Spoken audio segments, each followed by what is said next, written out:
compte de la réalité de la mort que quand il assiste à la disparition, soit d'un frère, d'une connaissance, d'un membre de famille, de papa, de maman, c'est alors qu'il se rappelle qu'un jour, ça pourra aussi lui arriver. Comme disait notre collègue ici, que la mort est une fatalité. Tu peux l'ignorer, mais un jour, elle te visitera. Aujourd'hui, nous pleurons la disparition de notre cher pasteur. Pendant que nous sommes ici, je pense que tout homme sensé est en train de se poser des questions. Quelle sera mon attitude quand viendra mon tour? Et quel sera le discours après moi quand les gens se rassembleront tels que nous sommes rassemblés ce matin ici? Bien-aimés, chers frères, nous devons savoir que le séjour terrestre est très bref. Nous l'avons lu dans Job 14. Et la vie après la mort est sans fin si tu t'es bien préparé pour cela. Alors, parce que j'ai dit que je ne serai pas long, voici la question que je pose à tout le monde qui est ici.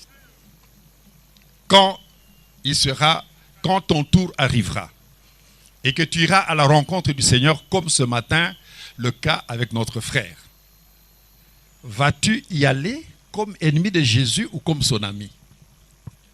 Parce que tout dépend de l'attitude que tu as maintenant. Iras-tu à la rencontre du Seigneur comme son ami ou comme son ennemi? Parce que en parlant du pasteur Clément, nous qui l'avons connu, nous savons qu'il est parti comme ami de Jésus. Et nous qui pleurons, si nous pleurons, c'est parce que nous l'aimons. Et si réellement nous l'aimons, nous devons tout faire pour qu'après notre mort, que nous puissions être là où il est. Et nous ne pouvons être là où il est que si nous suivons le chemin qu'il a suivi.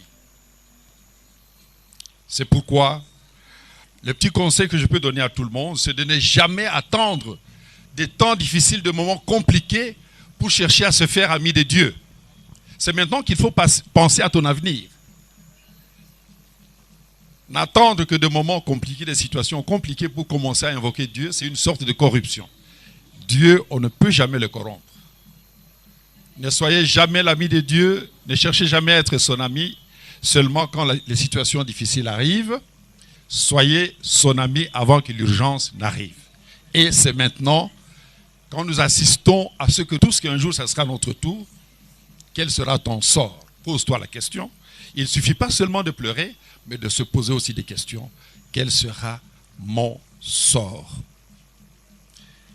Oui, tu peux ne pas accepter que Dieu existe, mais sache que tous ceux qui ont nié l'existence de Dieu avant toi, les grands philosophes, ont reconnu l'existence de Dieu quelques minutes avant leur mort.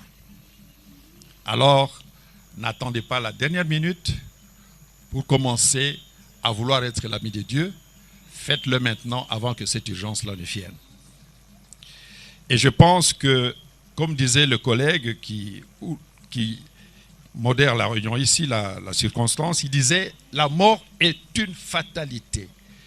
Elle ne craint personne, elle visitera tout le monde. » Mais ce n'est pas la mort qui est un problème. Le problème, c'est de savoir comment allons-nous quitter cette terre? Où allons-nous passer notre éternité? Parce que j'avais dit que la vie terrestre est très courte. Et la vie dans l'au-delà est éternelle. Mais où vas-tu passer ton éternité après ton départ? Voilà, chers frères et sœurs, permettez que je termine en lisant ceci dans Ecclésiaste. Et c'est par là que je vais arrêter.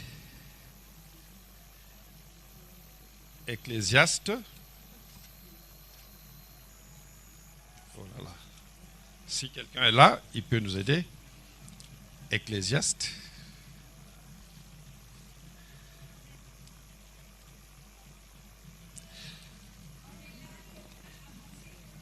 Oh là là là là.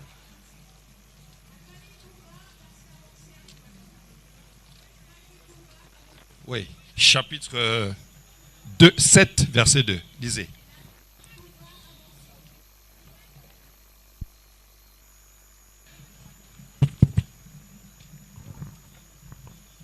Ecclésiaste chapitre 7 verset 2. Mieux vaut aller dans une maison de deuil que d'aller dans une maison de festin, car c'est là la fin de tout homme. Et celui qui vit prend la chose à cœur. Merci. 12 verset 1. Mais souviens-toi de ton Créateur pendant les jours de ta jeunesse, enfin, avant que les jours mauvais arrivent et que les années s'approchent, où tu diras, je n'y prends point de plaisir. Avant que l'obscurcissement, le soleil et la lumière, la lune et les étoiles et les nuages reviennent après la pluie. Temps où les gardiens de la maison tremblent, où les hommes forts se courbent, où celles qui moulent s'arrêtent parce que... Je pense que j'ai fini mon exhortation. Je demande à tout le monde d'y réfléchir, de prendre une décision dans son cœur. En quittant ces lieux, qu'est-ce que tu vas te dire dans ton cœur? Qu'est-ce que tu vas dire à ta conscience? Et qu'est-ce que ta conscience te dit maintenant? Que l'âme de notre cher pasteur repose en paix. Que Dieu vous bénisse.